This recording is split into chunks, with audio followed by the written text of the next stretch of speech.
चलिए नमस्कार दोस्तों, शुरू करने जा रहे हैं। आज हम एमकॉम के एंट्रेंस के लिए आप लोगों ने बहुत सारे रिक्वेस्ट भेजे थे मुझे, और हमारे जो प्रीवियस स्टूडेंट्स हैं उनसे भी मुझे रिक्वेस्ट आ रही थी, तो मुझे ये वीडियो बनाना पड़ा।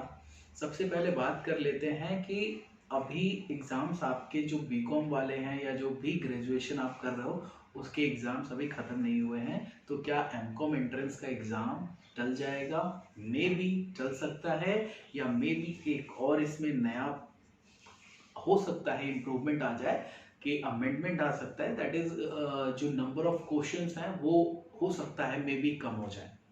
लेकिन आज हम बात करने वाले हैं बीएचयू एमकॉम एंट्रेंस के बारे में, तो सिर्फ उसी के बारे में बात करेंगे जो प्रीवियस सिलेबस है, यानी जो इस साल का सिलेबस बीएचयू ने जारी कर रखा था उसके बारे में बात करेंगे, और इसे प्रिपेयर कैसे किया जाए ये आज समझेंगे। सिर्फ सिलेबस ही नहीं देखेंगे, हम एक स्ट्रेटेजी वाइज प्लान भी तैयार करके आपको देने वाले हैं, that how to prepare for MCom entrance exam. So let's start.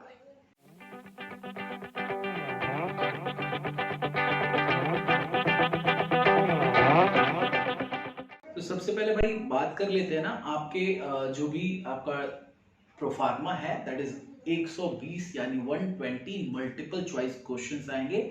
120 multiple choice questions रहेंगे, जिन क्वेश्चंस को दो सेक्शंस में बांटा जा चुका है। एक सेक्शन है आपका सेक्शन ए, जिसमें 60 क्वेश्चंस रहेंगे, यानी आपके 60 क्वेश्चंस, यानी ईच क्वेश्चंस कैरिंग 3 मार्क्स, और ये 60 क्वेश्चंस का सेक्शन ए रहेगा। और वैसे ही 60 क्वेश्चंस आपके सेक्शन बी में रहेंगे, तो टोटल एग्रीगेट किया जाए तो 120 क्वेश्चंस हो गए एमसीक्यू आपके दोनों सेक्शन में मिला के। अब इंडिविजुअली बात करते हैं भाई, सेक्शन ए में क्या क्या चीजें हैं और सेक्शन बी में क्या क्या चीजें पूछी जाती हैं। सेक्शन ए में जो सबसे मेजर पोर्शन है, जहां से सबसे ज्यादा क्वेश्चन आता है, दैट इज अकाउंट्स, जहां से अकाउंटेंसी से सिर्फ 30 क्वेश्चन पूछे जाते हैं, यानी सिर्फ अकेले एक सब्जेक्ट से अकाउंटेंसी से 30 क्वेश्चन पूछे जाते हैं। अभी बात करेंगे कि इस अकाउंटेंसी का मीनिंग क्या है, यानी अकाउंटेंसी कितना वास्ट सिलेबस है जिसे हमें कवर करना है। दूसरी चीज, इनकम टैक्स, सेक्शन ए की बात कर रहा हूं मैं। सेक्शन ए में सबसे पहले हो गया अकाउंटेंसी 30 एमसीक्यू।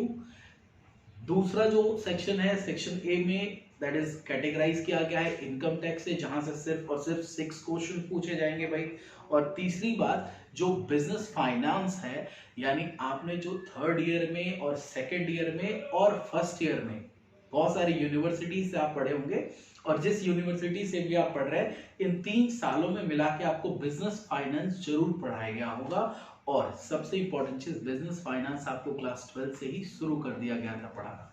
तो वहां से बात कर रहा हूं मैं, वहां से लेके अभी तक आपने बिजनेस फाइनेंस जो कुछ भी पढ़ा है, I am not talking about financial accounting. तो ये 3 हो गए सेक्शन ए में। फर्स्ट वन इज अकाउंट्स, जहां से 30 question, second one is income tax, जहां से 6 क्वेश्चन, और थर्ड वन बिजनेस फाइनेंस। अभी इंडिविजुअली बात करेंगे कि इनमें क्या क्या इंपॉर्टेंस है और किस लेवल पे पढ़ना है। आइए अब चलते हैं सेक्शन बी की तरफ, जहां से फिर से 60 एमसीक्यू हैं, और इस 60 में किस तरह से कैटेगराइज किया गया है आप स्क्रीन पे देखते रहिएगा। सबसे पहला है बिजनेस ऑर्गेनाइजेशन एंड मैनेजमेंट, जहां से फिर से 24 क्वेश्चंस, यानी 24 क्वेश्चंस यहां पे आएंगे। यानी इस 60 सेक्शन बी के 60 का जो सबसे इंपॉर्टेंट टॉपिक है, that is business organisation and management. दूसरा पोर्शन क्या है भाई, दूसरी बात करते हैं business law and company law. दूसरा business law and company law, जहां से आपको 12 क्वेश्चंस मिलेंगे। तीसरा जो है portion, that is money and banking, वहां से भी आपको 12 क्वेश्चंस मिलेंगे। फोर्थ पॉइंट है दैट इज बिजनेस इकोनॉमिक्स, जहां से फिर से आपको 6 क्वेश्चंस मिलेंगे।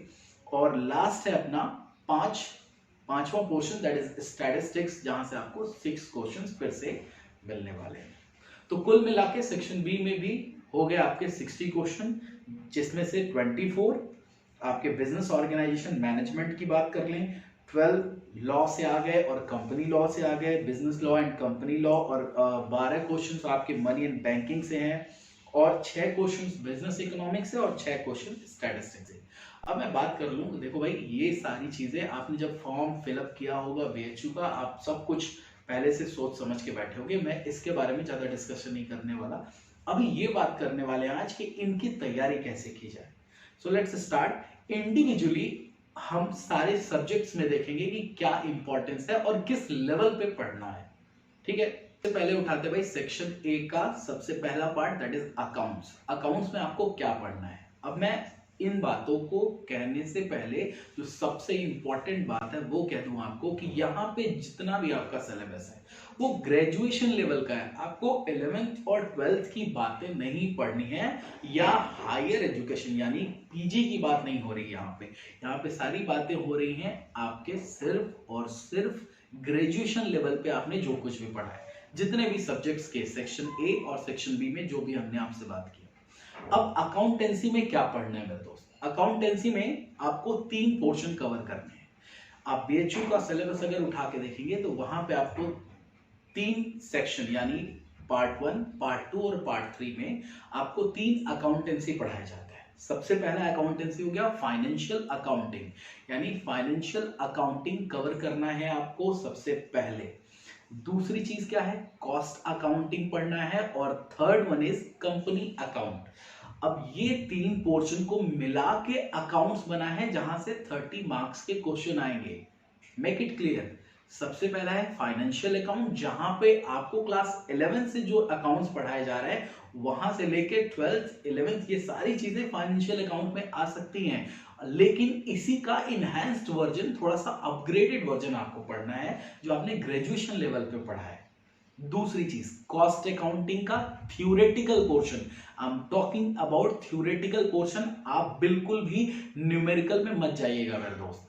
कॉस्ट अकाउंट का सिर्फ थ्योरी पढ़िएगा, कॉस्ट शीट क्या होती है, कॉस्ट रिडक्शन क्या है, स्टैंडर्ड कॉस्टिंग, फिर आफ्टर दैट आपका मार्जिनल कॉस्टिंग, इन सारी चीजों की जो भी आपने थ्योरी पढ़नी है वो कवर करिएगा, इससे ज्यादा नहीं पढ़ना है। Third one is company accounting, जहां पे आपको कंपनी अकाउंट्स के बारे में सारी चीजें कवर अप कर लेनी है। ये रहे हमारे अकाउंटेंसी के बारे में, आपको 3 अकाउंट्स पढ़ने हैं। Second portion that is income tax. देखो मेरी एक सिंपल सी बात नोट करो, इनकम टैक्स में सिर्फ 6 क्वेश्चंस आने वाले हैं, और इनकम टैक्स में 6 क्वेश्चंस में से मैं आपको कुछ हिंट जरूर दे सकता हूं, गारंटी तो नहीं दे सकता लेकिन एक हिंट दे सकता हूं भाई, जहां से आपको आसानी से आप ये 6 में से 4 या 5 क्वेश्चंस बिल्कुल पढ़े हुए आपके आ सकते हैं। जिसमें सबसे पहला है आपके कुछ सेक्शंस, यानी income from salary, income from house property, capital gain, other income, ये सारे में जो भी मेन सेक्शंस है, I am not talking about sub section, जो मेन सेक्शंस है उन्हें आप याद कर लीजिए। और 2-3 चीजें और, एग्जेम्पशंस कौन कौन से हैं, एग्जेम्पशंस के सेक्शंस याद कर लीजिए, एंड डिडक्शंस के सेक्शंस याद कर लीजिए। यानी क्या क्या बातें हुई, आपकी मेन 5 हेड्स हो गए, जो salary, HP, house, capital gain, other source, and जो भी अदर सोर्सेज में भी जो सब्सिडरी पार्ट आते हैं उन्हें आप कवर कर लें। अब बात आई इनकम टैक्स में, इससे ज्यादा कवर करने की जरूरत नहीं, इनकम टैक्स बहुत वास्ट सिलेबस है। और फिर से मैं एक चीज बोलूं आपको, यहाँ पे भी आपको न्यूमेरिकल पोर्शन बिल्कुल नहीं कवर करना है। बहुत सारे लोग होते हैं जो न्यूमेरिकल लगाना स्टार्ट कर देते हैं, प्लीज स्ट्रिक्ट रहिए, सिर्फ थ्योरी और सेक्शंस को ही देखिए। सेकंड जो नेक्स्ट अपना टॉपिक है सेक्शन ए में, दैट इज बिजनेस फाइनेंस। अब बिजनेस फाइनेंस एक बहुत वास्ट सिलेबस है। बिजनेस फाइनेंस में आपको बहुत सारी चीजें मिलेंगी पढ़ने को। यहाँ पे आपको वर्किंग कैपिटल मैनेजमेंट से लेके, आपको कैपिटल बजटिंग से लेके, आपको जो भी आपने पढ़ रखा हो, आई थिंक बीकॉम में जितना भी आपने फाइनेंशियल मार्केट और फाइनेंशियल इंटरमीडियरीज या फाइनेंशियल इंस्टीट्यूशंस के बारे में बिजनेस फाइनेंस से जितना रिलेशन पढ़ा है, ये सारी चीजें कवर करने लायक है। और मार्क्स भी बहुत अच्छे खासे हैं बिजनेस फाइनेंस से, दैट इज 24। और मैं आपको एक स्ट्रिक्टली इसमें आपको सजेशन देना चाहूंगा, आपने बीकॉम में जो कुछ भी पढ़ा है बिजनेस फाइनेंस में, बस उसी को बेस बना के चलिए मेरे भाई, और अलग से कुछ भी पढ़ने की जरूरत नहीं है। आपने जो भी बुक प्रेफर की थी या जिस बुक से भी आप पढ़ाई किए थे बिजनेस फाइनेंस की, अब बड़ी बात यह है कि सर ग्रेजुएशन में पढ़े नहीं, तो भाई अब पढ़ लो, अगर पीजी करना है बीएचयू से तो ठीक है, सेक्शन बी की तरफ बढ़ते हैं। सेक्शन बी में आपको कुल मिला के 5 सब्जेक्ट्स दिए गए हैं, जिसमें सबसे पहले आपका है बिजनेस ऑर्गेनाइजेशन एंड मैनेजमेंट। अब बिजनेस ऑर्गेनाइजेशन एंड मैनेजमेंट के लिए अगर मैं आपको हल्का सा हिंट करूं तो आप बहुत बेसिक लेवल पे जाके समझ सकते हो कि business organisation and management both comprises chapter और class 11th business syllabus and class 12th business syllabus. जो क्लास 11th और क्लास 12th के बिजनेस के सिलेबस हैं, इन दोनों को अगर एक साथ इकट्ठा कर दिया जाए तो यही बन जाते हैं बिजनेस ऑर्गेनाइजेशन एंड मैनेजमेंट। तो ये रही बात बिजनेस ऑर्गेनाइजेशन एंड मैनेजमेंट की। बिजनेस ऑर्गेनाइजेशन और मैनेजमेंट में स्ट्रिक्टली फॉलो करिए जो आपने बीकॉम के लेवल पे पढ़ रखा है, लेकिन इसका सबसे बेस्ट तरीका है आप क्लास 11th और क्लास 12th के बिजनेस के सिलेबस को बस जोड़ लीजिएगा मेरे। नेक्स्ट पोर्शन की तरफ बढ़ते हैं। जो सेकंड अपना सिलेबस है that is business law and company law की तरफ। तो बिजनेस लॉ और कंपनी लॉ में देखो भाई, बिजनेस लॉ की बात करें तो बिजनेस लॉ में बहुत सारी चीजें आती हैं। For example sale of good act आता है, कॉन्ट्रैक्ट एक्ट आता है, ये सारी चीजें कवर करेंगी आपके बीआरएफ में, जिसको आपने बीआरएफ के नाम से पढ़ा है। और बीआरएफ के साथ साथ बिजनेस लॉ के साथ साथ कंपनी लॉ भी उसी सिलेबस में इंक्लूड करके आपको पढ़ाया जाता है। वहां से 12 क्वेश्चन आने वाले हैं, ठीक है। तो business law and company law की तैयारी करने के लिए बहुत बेसिक फंडा है। बेसिक फंडा यही है कि भाई आपको ये पूछेगा कि कंसिडरेशन क्या होता है, कॉन्ट्रैक्ट एक्ट कौन से एक्ट से बनाया गया है, या कॉन्ट्रैक्ट एक्ट का जो भी ईयर है वो पूछ सकता है, सेल ऑफ गुड एक्ट के ईयर्स पूछ सकते हैं।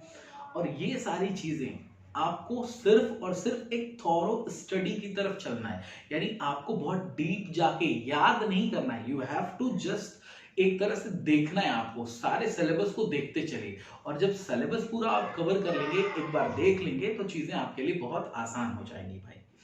नेक्स्ट चीजें क्या है, मनी एंड बैंकिंग है। मनी एंड बैंकिंग आपको वही क्लास 12 से रिलेट करके बताऊं तो क्लास 12 में बीकॉम में जो भी मनी एंड बैंकिंग पढ़ाया गया है वहां से आपको 12 क्वेश्चंस आएंगे, और ये मनी एंड बैंकिंग एकदम से आसान है। और यहाँ पे आपको बहुत सारे स्टूडेंट्स ऐसे हैं जो लगभग आपको न्यूज़पेपर पढ़ के इसका जवाब दे देते हैं मनी एंड बैंकिंग वाले पोर्शन का, ठीक है। दूसरी चीज हो गई बिजनेस इकोनॉमिक्स और स्टैट्स। बिजनेस इकोनॉमिक्स और स्टैट्स से 6 क्वेश्चंस आने वाले हैं। मैं आपको कहूंगा बिजनेस इकोनॉमिक्स, स्टैट्स, इन दोनों को सबसे लास्ट में आप पढ़ना। रीजन क्यों कह रहा हूं ऐसा, क्योंकि बिजनेस इकोनॉमिक्स के मैक्सिमम पोर्शंस आपने कवर कर लिए हैं भाई, क्लास 12th में पढ़े हैं आप, फर्स्ट ईयर में पढ़े होंगे, और वो चीजें बड़ी आसान है। Demand, supply, producers equilibrium, competition, market, perfect competition, monopoly, ये सारी चीजों को आप आसानी से आंसर कर सकते हो। और स्टैट्स थोड़ा सा लोगों को दिक्कत होती है स्टैट्स में, क्योंकि स्टैट्स आप जो भी आपने बीकॉम लेवल पे पढ़ रखा है वो पूछेगा, और मोस्टली लोगों के फर्स्ट ईयर में होता है, तो अभी यहाँ थर्ड ईयर तक आते आते लोग धीरे धीरे भूलने लगते हैं। लेकिन अगर आपको याद है तो सिर्फ mean, median, mode, standard deviation, इन सारी चीजों का फॉर्मूला एक बार देख के चलिएगा। इन दोनों को बाद में पढ़िएगा। अब फोकस जोन क्या है, फोकस जोन समझिए क्या है। आपका फोकस जोन होगा अकाउंट्स, आपका फोकस जोन होगा बिजनेस फाइनेंस, आपका फोकस जोन होगा बिजनेस ऑर्गेनाइजेशन एंड मैनेजमेंट, और money and banking and law. इन दोनों को, इन 3 को कवर करने के बाद आप स्टार्ट करना। यानी अगर आपने अकाउंट्स कर लिया है अभी तक, बिजनेस फाइनेंस कर लिया है अभी तक, और बिजनेस ऑर्गेनाइजेशन एंड मैनेजमेंट अभी तक कर लिया है मेरे भाई, तो फिर आप आगे बढ़िए। अदरवाइज पहले इन 3 सेक्शंस को बहुत अच्छे से पढ़ लीजिए, क्योंकि यहां से आपके मोस्टली 75% क्वेश्चंस कवर कर लेते हैं आपका एंट्रेंस एग्जाम में, ठीक है। अगर ये वीडियो आपको फायदा कर रहा है तो अपने दोस्तों के साथ जरूर शेयर करिएगा, और मैं इंडिविजुअली अभी हो सके तो इन सारे सब्जेक्ट्स के बारे में जो भी कुछ क्वेश्चंस के ऐसे हो सकते हैं डेमो के थ्रू आपको समझाऊं, इंडिविजुअल क्वेश्चंस के थ्रू, ठीक है। हो सकता है जल्द ही मिले इन सारी चीजों को लेके, या इस समय रिकॉर्डिंग थोड़ी सी मुश्किल हो रही है बिकॉज अभी सब कोई घर में है और बहुत मुश्किल से ये रिकॉर्डिंग हो रही है, और आप देख रहे होंगे ये इंफ्रास्ट्रक्चर जो भी है घर में रिकॉर्ड कर रहे हैं हम लोग। तो पढ़ते रहिए, और एग्जाम्स तो होंगे ही, एंट्रेंस एग्जाम भी जरूर होंगे। ठीक है, tata bye bye, good night.